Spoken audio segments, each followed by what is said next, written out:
So yeah, the store is still the destination, and digital just makes it better. And I think this is a very important statement for us at IKEA, because we are confronted with a question: why should anyone still visit a physical store? I can buy everything I want online. I can get it delivered tomorrow. It's convenient. Someone can build it for me. So why would our customers come to us, and how can we make that better? Thank you. It's number one, hot dogs, exactly. So how do we realize, how do we digitalize our retail experience when physical may not be the default we have today? How do we design physical experiences that are really worth the trip to IKEA? Not just for the hot dogs, thank you very much for that, but also so that we make sure that the experience that you have in the store is the experience that you want. It remains convenient, it remains digitalized, but it also remains tactical. So I'm Jeremy. I'm the Chief Digital Officer of IKEA Germany. I also look after, strangely, physical expansion. And I also look after strategy for the German organization. So I have 3 roles. But I think the first 2 are very important to mention, because we've chosen at this point in time to bring together the digital transformational activities and the digital technologies with the physical. I think that's something that I think is a message to everybody in how we work.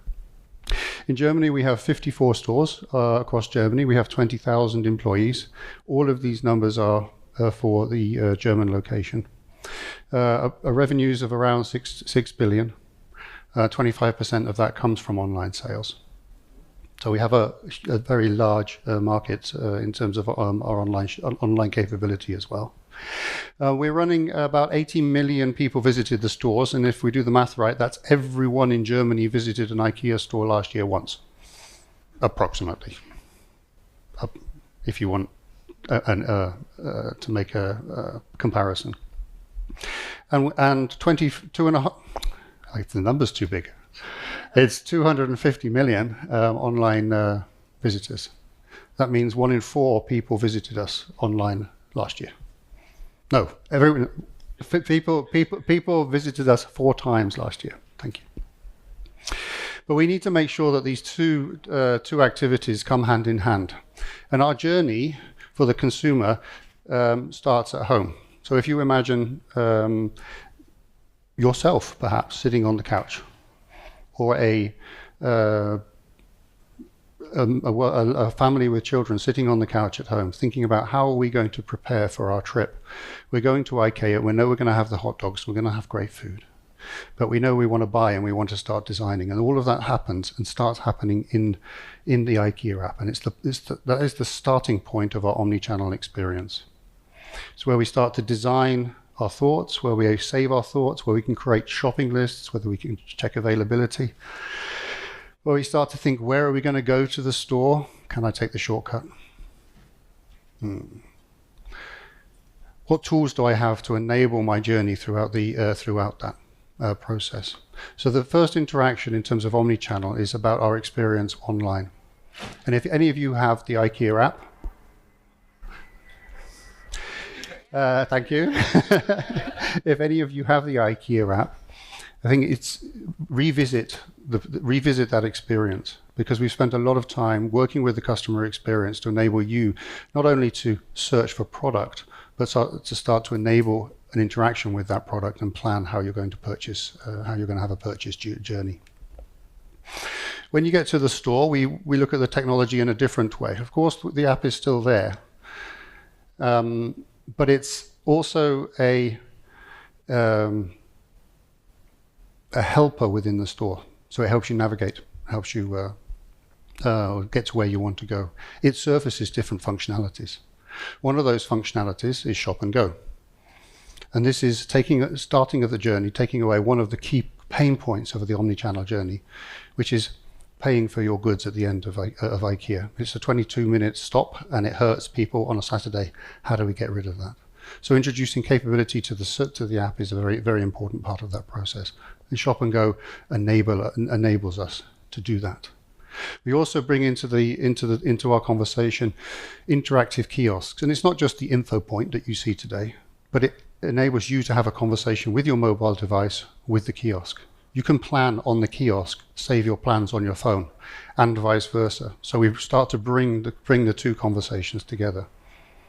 We have digital price tags throughout the store now. It's not just telling you the price. It's updated every evening. It tells you the availability. Do we have it? Where can you pick it up? In the warehouse?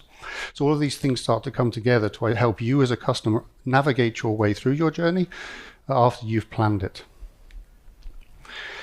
If the kiosk allows you to buy a sofa, IKEA Creative allows you to buy a room. This is also within the app experience.